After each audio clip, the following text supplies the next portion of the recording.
Hello friends, welcome to Vedics dot in. तो आज मैं आप सबके लिए एक बहुत ही अच्छा सा छोटा सा व्लॉग लेके आई हूँ जो है तीज व्रत के बारे में। तीज पूजा जो है वो जैसा कि मैंने आप सबको बताया ही था पहले कि ये हमारे साइड का बहुत अच्छा व्रत है जिसमें माँ पार्वती और शिव जी की पूजा होती है, साथ ही में गणपति जी की भी पूजा होती है। तो ये माता पार्वती ने जैसे शिव जी को प्राप्त करने के लिए किया था, तो आज की जो भी स्त्रियां हैं वो अपने पति की लंबी आयु और पति के सक्सेसफुल लाइफ के लिए करती हैं इस व्रत को। और ये व्रत जो होता है ये बहुत सारी स्त्रियां, मतलब सारी ही स्त्रियों के लिए ये वैलिड होता है। वीडियो स्टार्ट करते हैं दोस्तों। Thank you. तो दोस्तों सबसे पहले हम लोग यहाँ पे आपको जो भी शॉपिंग की है मैंने तीज के लिए वो सब दिखाऊंगी और उसके प्राइसेस आपको दिख जाएंगे। अगर आप लिंक पे क्लिक करेंगे तो आपको पता चल जाएगा कि ये सारे ड्रेसेस जो मैंने मंगाए वो कितने के थे। तो ये है एक फ्रिल्स वाली साड़ी और ये भी मैंने ऑनलाइन ही बाई किया है और इस बार सारा शॉपिंग जो है वो ऑनलाइन ही हुआ है। तो क्योंकि लॉकडाउन का समय चल रहा है और इस टाइम में हम लोग बाहर जाके कुछ भी खरीद नहीं सकते हैं, इसलिए सब कुछ ऑनलाइन ही है। और ये देखिए साड़ी कैसी है, ये आपको पता चल जाएगी पिक देख के। अब ये दूसरा प्रोडक्ट जो है ये है बैंगल, तो इसकी भी हम लोग अनबॉक्सिंग कर लेते हैं और इसका प्राइस जो है वो भी यहाँ पे मेंशन किया हुआ है। और कंपनी ने जो मैसेज दिया है जो भी लेडीज़ हैं उनके लिए, तो वो भी इस पे मेंशन किया हुआ है और इसका प्राइस भी यहाँ पे मेंशन किया हुआ है कितने का है।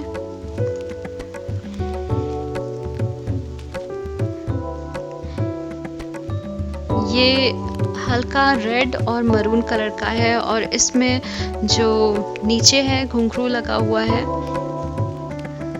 और डिज़ाइंस जो है वो रेशम के धागों से इसे बनाया गया है, इसलिए ये बहुत अच्छा है और सॉफ्ट है। ऊपर से इसमें कुंदन के डिज़ाइन है। और ये तीसरा है, ये ज्वेलरी है।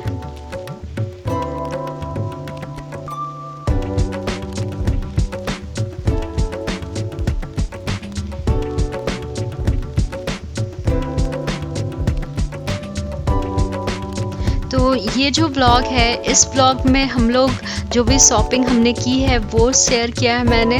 साथ ही में हम लोगों ने कैसे मेहंदी लगाई मैंने वो भी यहाँ पे दिखाया है। फिर मॉर्निंग में मैंने सरगही में क्या लिया वो भी यहाँ पे मैं आपको शो करने जा रही हूँ। और साथ ही में यहाँ पे तीज की कथा भी है। तो जो हमारे यहाँ पंडित जी आए थे पुरोहित, उन्होंने उस कथा को अच्छे से सुनाया, तो मैंने सोचा कि उस कथा को विस्तार में यहाँ पे आप सबके लिए डाल देती हूँ ताकि आप सब भी इस कथा को सुने और जाने इस कथा के बारे में।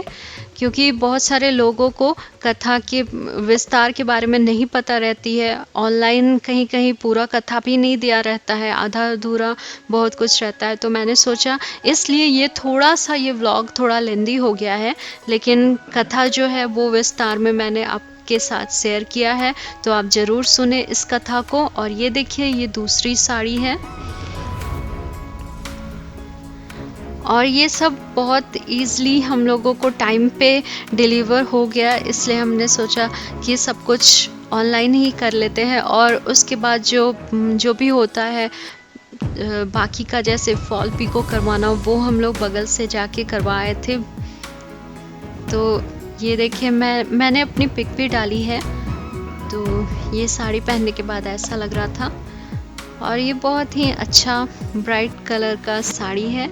और ये ग्रीन ब्लाउज़ जो है ये लहंगे पे पहनने के लिए भी है और आप चाहे तो साड़ी के साथ भी इसे पहन सकते हैं, ये इतना अच्छा है।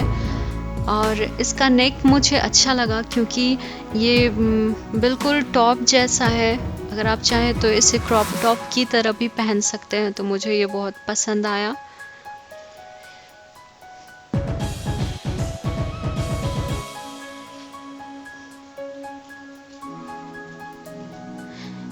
ये है मेरे लिए स्लीपर। ऑल्दो मैंने सोचा घर के लिए ही मंगवा लेती हूँ। ये घर के पहनने के लिए ही है।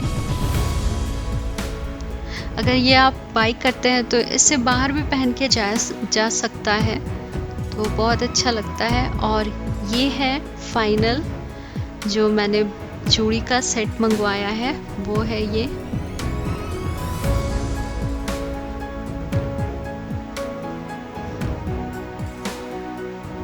इसमें डैंगलर्स भी लगे हुए हैं, तो बहुत सुंदर लग रहा है ये।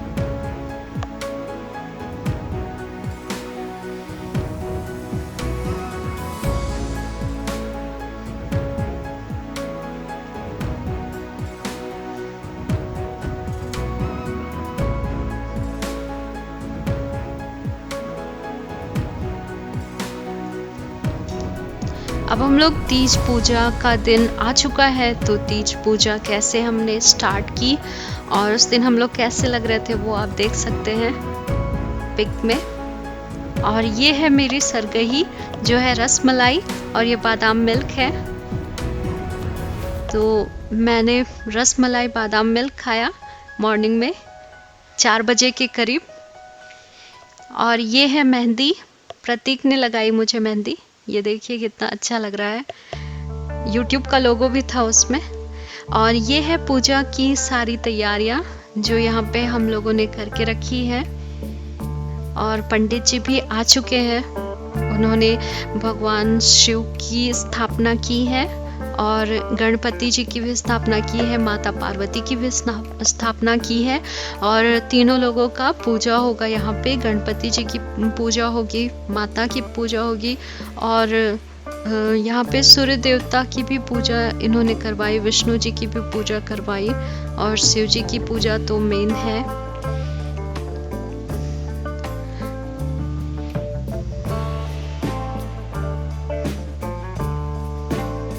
ये जो पूरी कथा है इसका सार मैं इतना बताऊंगी कि भगवान शिव को प्राप्त करने के लिए माता पार्वती ने कैसे तपस्या की थी, उन सब का बहुत अच्छा सा विस्तार दिया गया है। ऑल्दो शिव जी भी बहुत लकी थे कि उनको माता पार्वती जैसी बेटर हाफ मिली। तो लड़के और लड़कियां आजकल दोनों ही व्रत रख लेते हैं ताकि उन्हें अच्छी वाइफ मिले और दोनों लोग को अच्छे हस्बैंड मिले, वाइफ मिले, इसलिए ऐसा रखा जाता है। अब देखिए हम लोग स्टोरी सुनते हैं भगवान की। ओम पवित्र पवित्र वाय श्रीमृगाक्ष ब्रह्मायंतर शुचि। ओम पवित्र पवित्र वाय श्रीमृगाक्ष ब्रह्मायंतर शुचि। उसमें आम पत्ता रखना पड़ेगा। हाँ, अब इसका पूजा होगा तब इसमें रखना है। इसमें अच्छा से इसमें डालिए और हाथ को ओम गंगेश्च यमुनेश्च गोदावरी सरस्वती सिंधु कावेरी जलम स्मरन्ते। 3 बार पूजा है ना, तो नीचे डाल दीजिए कारण कि ऐसे हाथ में नहीं करना। ओम माधवाय नमः, ओम गोविंदाय नमः, ओम वासुदेवाय नमः, ओम हस्तप्रक्षाय नमः।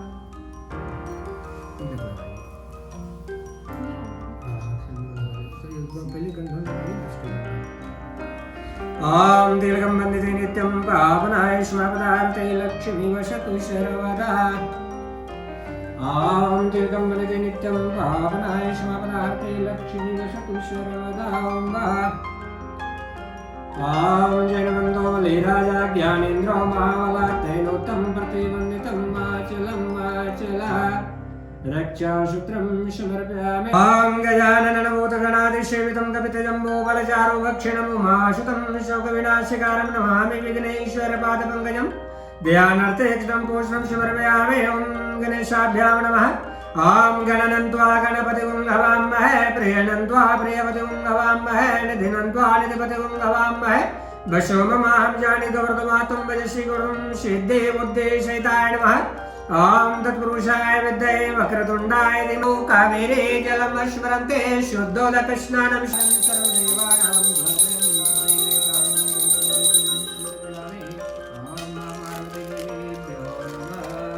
ओम पयोदरे दृचे वो शक्राद्रि संयुक्तम पंचा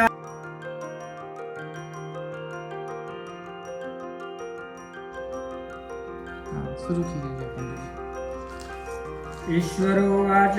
पूजन करने के बाद कथा सुने। सूत जी कहते हैं कि मंदार की माला के जिन पार्वती जी को केशापाश अलंकृत है और मुंडों की माला के जिस शिव जी के जटा अलंकृत है, जो पार्वती जी दिव्य वस्त्र धारण किए हैं और जो शिव जी दिगंबर नंगे हैं, ऐसे श्री पार्वती जी तथा श्री शिव जी को प्रणाम करता हूँ। रमणीक कैलाश पर्वत के शिखर पर बैठी हुई है। श्री पार्वती जी कहती है कि हे महेश्वर, हमें कोई ऐसा गुप्त व्रत बताएं जो पूजन करें, जो सब धर्मों में सरल हो, जिसमें परिश्रम भी कम करना पड़े लेकिन फल अधिक मिले। हे नाथ, यदि आप मुझ पर प्रसन्न हैं तो यह विचार करके मुझे बताएं। हे प्रभु, किस लग्न व्रत का ढाल हो, उसे आदि में और उसके साथ सहित जैसे महापुरुष इसके प्राप्त हुए हैं। शिव जी बोले, हे देवी सुनो, मैं तुमको एक व्रत बताता हूँ और सर्वस्व छिपाने का योग्य नहीं है, लेकिन तुम्हारे प्रेम के वशीभूत होकर मैं तुम्हें बतलाता हूँ। शिव जी ने कहा कि भारतवर्ष में जैसे नक्षत्रों में चंद्रमा, ग्रहों में सूर्य, वर्णों में ब्रह्मन, देवताओं में विष्णु भगवान और नदियों में गंगा, पुराणों में महाभारत, वेदों में सामवेद और इंद्रियों में मन श्रेष्ठ, सब पुराणों और वेदों को सर्वस्व जिस तरह कहा गया है, मैं तुम्हें एक प्राचीन व्रत बतलाता हूँ। एकाग्रित मन से सुनो। जिस व्रत के प्रभाव से तुमने मेरा आधा आसन प्राप्त किया है, वह मैं तुमको बतलाऊंगा, क्योंकि तुम मेरी अर्धांगिनी हो, प्रियसी हो। भाद्र पद मास में हस्त नक्षत्र से युक्त शुक्ल पक्ष की तृतीया तिथि को उसका अनुष्ठान मात्र करने से स्त्रियां सब पापों से मुक्त हो जाती है। हे देवी, तुमने आज से बहुत दिन पहले हिमालय पर्वत पर इस व्रत को किया था, वह वृतांत से तुम्हें कहूँगा। पार्वती जी ने पूछा, हे नाथ, मैंने क्यों वह व्रत किया था? यह सब आपके मुख से सुनना चाहती हूँ। उत्तर और एक बड़ा रमणीक और पर्वतों से श्रेष्ठ हिमवान नामक पर्वत है, जिसके आसपास तरह तरह की भूमियां हैं, तरह तरह के वृक्ष उस पर लगे हुए हैं, नाना प्रकार के पक्षी और नाना प्रकार के पशु उस पर निवास करते हैं। वहां पहुंचकर गंधर्वों के साथ बहुत से देवता, सिद्ध, चरण पक्षीगण सर्वदा प्रसन्न रहते हैं और चिंगराते हैं। वही पहुंचकर गंधर्व गाते हैं, अप्सराएं नाचती है। उस पर्वतराज के कितने ही शिखर ऐसे हैं कि जिसके स्फटिक, रत्न और बेगमणिक आदि भी खुले हुए रहते हैं। यह पर्वत ऊंचा है, इतना अधिक कि मित्र के घर की तरह समझाकर आकाश का स्पर्श किए रहता है। उसके समस्त शिखर सदैव की यही बांके से वह आच्छादित रहते हैं और गंगा जल की ध्वनि सदा सुनाई देती रहती है। हे पार्वती, तुमने बाल्य काल में उसी पर्वत पर तपस्या की थी। 12 वर्षों तक तुम उल्टी टांग कर केवल धुआं पीकर रही और 64 वर्ष तक सूखे पत्ते खाकर रही। माघ मास के तुम जल में बैठी रहती और बैसाख की दोपहरिया में प्राचीन नाचती थी। श्रावण महीने में जल बरसाता तो तुम भूखी प्यासी रहकर मैदान में बैठी रहती थी। तुम्हारे पिता इस तरह के कष्ट सहन कर देखकर रो पड़ी और वह चिंता में पड़ गई कि मैं अपनी कन्या किसको दूं। इसी समय नारद जी वहां आ पहुंचे और मुनि श्रेष्ठ नारद जी उस समय तुम्हें देखने गए थे। नारद जी को देखकर गिरि के अर्धे पाद्य आसन आदि देकर उसकी पूजा की और कहा, हे स्वामी, आप किस लिए आए हैं? मेरा अहोभाग्य है आपका आगमन मेरे लिए अच्छा है। नारद जी ने कहा, हे पर्वतराज सुनो, मैं भगवान विष्णु का भेजा हुआ आपके पास आया हूँ। आपको चाहिए कि यह योग्य कन्या रत्न किसी योग्य वर को दें। भगवान विष्णु के समान योग्य वर ब्रह्मा, इंद्र और शिव इनमें से कोई नहीं है। इसीलिए मैं वही कहूंगा कि आप अपनी कन्या भगवान विष्णु को दें। हिमवान ने कहा कि भगवान विष्णु स्वयं मेरी कन्या ले रहे हैं और आप वह संदेश लेकर आए हैं तो मैं उन्हें अपनी कन्या अवश्य दूंगा। हिमवान की इतनी बात सुनकर मुनिराज नारद आकाश में विलीन हो गए और पीताम्बर, शंख चक्र और जटाधारी भगवान विष्णु के पास पहुंचे। वहां हाथ जोड़कर नारद जी ने भगवान विष्णु से कहा कि हे देव सुनिए, मैंने आपका विवाह पक्का कर दिया। इधर हिमवान ने पार्वती के पास जाकर कहा कि हे पुत्री, मैंने तुम्हें भगवान विष्णु को दे डाली। तब पिता की बात सुनकर तुम बिना उत्तर दिए ही अपनी सखी के घर चली गई और वह जमीन पर पड़कर तुम बड़ी दुखी होती हुई विलाप करने लगी। और तुमको इस प्रकार विलाप करती हुई देखकर सखी बोली, तुम क्यों इतनी दुखी हो, इसका कारण बताओ। तुम्हारी जो कुछ इच्छा है होगी, मैं यथाशीघ्र उसको पूरा करने की चेष्टा करूंगी। इसमें कोई संदेश की बात नहीं।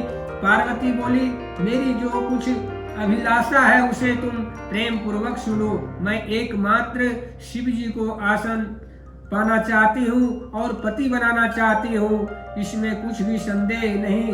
मैंने इस विचार को पिताजी ने ठुकरा दिया, इसमें से मेरी शरीर को त्याग लूंगी। पार्वती की इस बात सुनकर सखियों ने कहा कि शरीर का त्याग ना करो, चलो किसी ऐसे वन में चले जहाँ पिता को पता ना लगे। ऐसी सलाह कर तुम ऐसे वन में जा पहुंची। उधर तुम्हारे पिता घर घर तुम्हें खोजने लगे।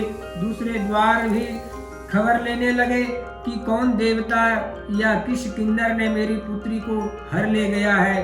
उन्होंने मन ही मन कहा कि हे नारद जी के आगे प्रतिज्ञा कर चुका हूँ कि अपनी पुत्री भगवान विष्णु को दूंगा। ऐसे सोचते सोचते हिमवान मूर्छित हो गए और हिमवान ने कहा, गिरिराज को मूर्छित देखकर सब लोग हाहाकार कर दौड़ने लगे और जब होश हुआ तो सब पूछने लगे कि गिरिराज आप अपनी मूर्छा का कारण बताइए।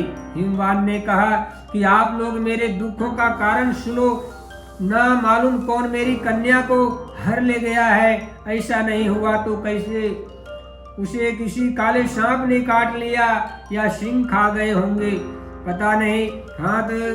हाय मेरी बेटी को कहाँ कौन ले गया, किस दुष्ट ने मेरी पुत्री को मार डाला। ऐसे कहकर वायु के झोंके में कांपते हुए वृक्ष के समान कांपने लगे और इसके बाद हिमवान तुम्हें बन बन खोजने लगे और वन हे सिंह, भालू, हिंसक जंतुओं से कहा कि भयानक हो रहा था और तुम भी अपनी सखियों के साथ इस भयानक वन में चलती चलती एक ऐसी जगह जा पहुंची जहां एक नदी बह रही थी।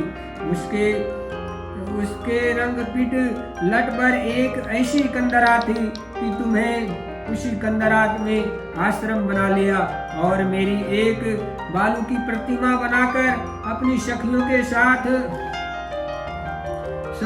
साथ निहार कर रहकर मेरी आराधना करने लगी।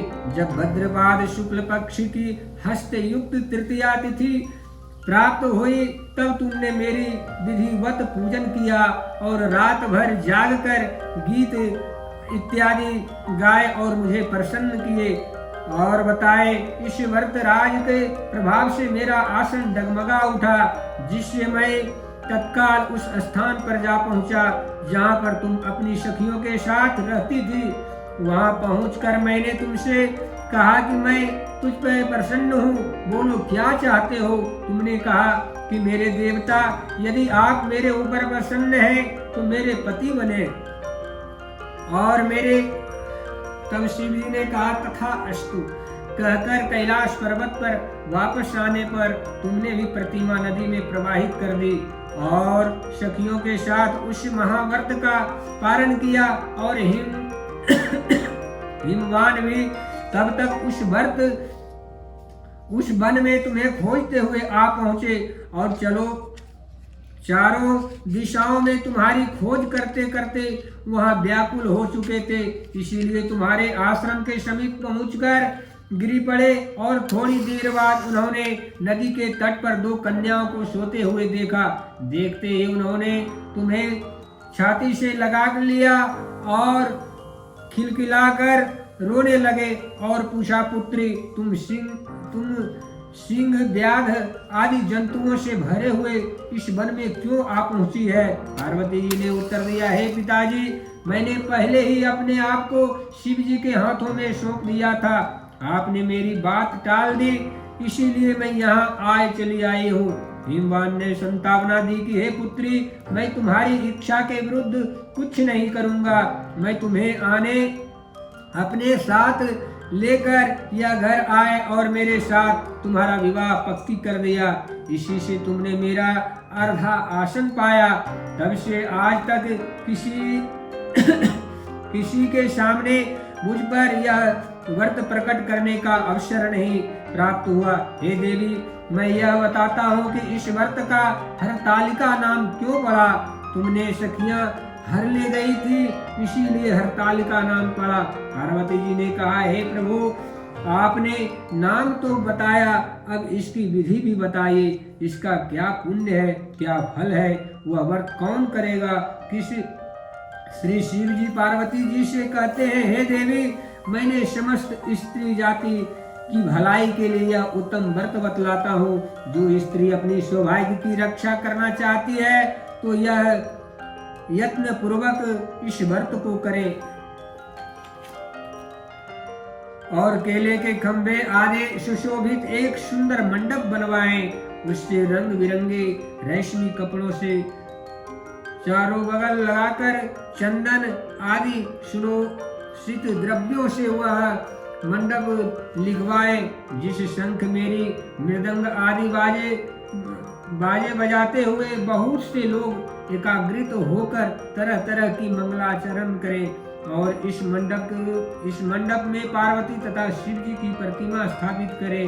उस रोज दिन भर जगकर उपवास कर बहुत से सुगंधित फूल, सुगंध और मनोहर धूप, नाना प्रकार के नैवेद्य आदि एकत्रित करें। मेरी पूजा और रात भर जागरण करें। ऊपर से जो वस्तुएं गिनाई गई है उनसे अतिरिक्त नारियल, सुपारी, जंबीरे, नींबू, लौंग, अनार, नारंगी आदि जो भी फल प्राप्त हो सके इकट्ठा कर लें। इस ऋतु में जो फल तथा फूल मिल सके विशेष रूप से रखें। इसके बाद धूप दीपादि पूजन कर प्रार्थना करें, हे शिवे, शिव रूपिणे, हे मंगले, सब अर्थों में देने वाले, हे देवी, हे शिव रूपे आपको नमस्कार है। हे शिव रूपे आपको नमस्कार है। आपको सदा के लिए नमस्कार है। हे ब्रह्म रूपिणी आपको नमस्कार है। हे जगत यात्री आपको नमस्कार है। और सिंहवान ने संसार के भय से भद्रशीला मुझ पर और रक्षा करें, इस कामना की पूर्ति के लिए मैंने आपकी पूजा की है। हे पार्वती, मुझे राज्य और सौभाग्य की मुझ पर प्रसन्न होवे। इन्हीं मंत्रों से पार्वती तथा शिव जी की पूजा करें। तदंतर विधि पूर्वक कथा सुने और ब्राह्मणों को वस्त्र तथा स्वर्ण आदि दे। इस तरह का एकत्रित होकर स्त्री पुरुष दोनों एक साथ पूजन करें। फिर वस्त्र आदि जो कुछ भी उसका संकल्प करें। हे देवी, जो स्त्री इस प्रकार करती है सब पापों से छूट जाती है तथा 7 जन्मों तक सौभाग्य प्राप्त होती है। जो स्त्री तृतीया तिथि की व्रत की भक्षण करती है वह 7 जन्मों तक बंध्या रहती। उसके बाद विधवा होना पड़ता और वह सदा दरिद्र और शोकाकुल स्वभाव से झगड़ालू, सदा दुखी भोगने वाली होती है। इस उपवास करने वाली स्त्री अंत में घोर नरक में जाती है, और मांसाहारी करने से बाघी तथा दही खाने से बिल्ली और मिठाई खाने से चींटी और कुछ खाने से मक्खी होती है।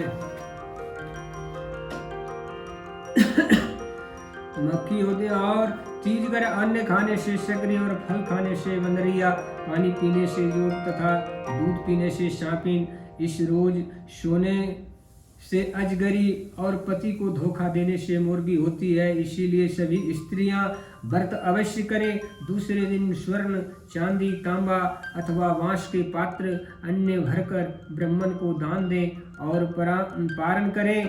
जो स्त्री इस प्रकार व्रत करती है वह मेरे समान पति भाती है, और जब वह मरने लगती है तो तुम्हारे समान उसका रूप हो जाता है। इस सब प्रकार के संसारिक भोग और संयुक्त मुक्ति मिल जाती है। इस हरतालिका का व्रत कथा सुनकर प्राणी के 1000 अश्वमेध और सैकड़ों बाज पे यज्ञ करने से फल प्राप्त होता। हे देवी, मैंने इस सब फलों को उत्तम व्रत बतलाता हूँ, जिसके करने से प्राणी सब पापों से छूटकर मोक्ष को प्राप्त होती है। बोले श्री कथा हो गया। अब लकड़ी रखा है।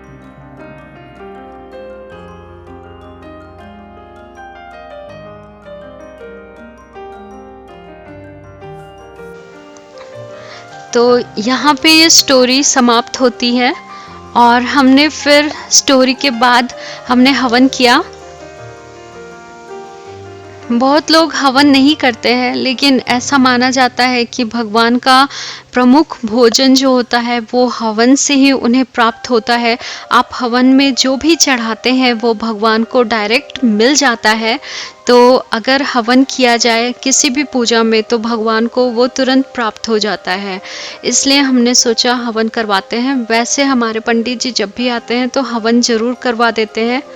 और अगर आप भगवान को कुछ भी खीर चढ़ा रहे हैं या फिर कितने भी बहुमूल्य रत्न आभूषण जो भी चढ़ा रहे हैं, वो उन्हें उस तरह प्राप्त नहीं होता जब तक कि हवन के थ्रू उन्हें नहीं दिया जाता। इसलिए हवन में आपको जो भी अच्छा कुछ बनाना है उससे बना के आप हवन में चढ़ा सकते हैं। हवन की सामग्री को बहुत प्योर रखना चाहिए, पवित्र रखना चाहिए।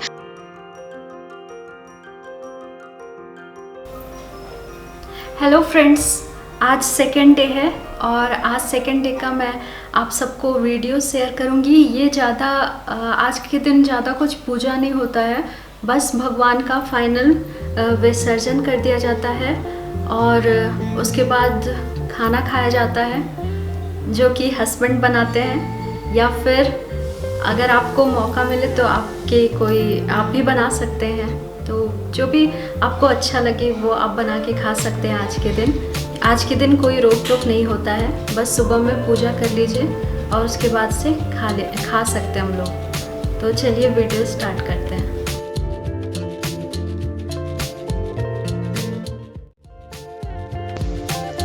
तो ये सेकेंड डे का है और सेकेंड डे जनरली ज़्यादा कुछ होता नहीं है, बस भगवान की थोड़ा बहुत हम लोग अभिषेक कर लेते हैं। और अभिषेक करने के बाद हम लोग जो भी देवी देवता आपके घर में स्थापित हैं उनकी भी पूजा कर ली जाती है, दिया जला दिया जाता है। और उसके बाद मैं एक दिन पहले, क्योंकि अभी सुबह में पंडित जी नहीं आ पाते हैं इतनी सुबह को, तो एक दिन पहले ही मैं विसर्जन का जो भी पुष्प होता है वो मैं मांग लेती हूँ पंडित जी से, तो वो दे देते हैं। और उसी पुष्प को मैं चढ़ा के और कुछ प्रसाद चढ़ा के और मैं भगवान का जो विसर्जन होता है वो कंप्लीट कर देती हूँ। और या इस समय भगवान को आप जो भी चढ़ाते हैं वो सारा कुछ हम लोग चढ़ाने के बाद ले जाके विसर्जन तुरंत कर देना चाहिए, क्योंकि बहुत लोग कहते हैं कि आज विसर्जन नहीं हो पाया, कल करेंगे, लेकिन ऐसा नहीं करना चाहिए। जिस दिन आप पूजा करते हैं उस दिन ही मतलब खाने से पहले आप विसर्जन करके आ जाएं और उसके बाद आप जल अन्न ग्रहण करें जो भी आपको खाना है, क्योंकि पार्थिव को कभी भी घर में नहीं रखना चाहिए। तो इस तरह मैंने पूजा समाप्त की। तो दोस्तों आई होप आपको ये वीडियो पसंद आया हो। वीडियो पसंद आता है तो ज़रूर चैनल को सब्सक्राइब कीजिए। थैंक यू दोस्तों।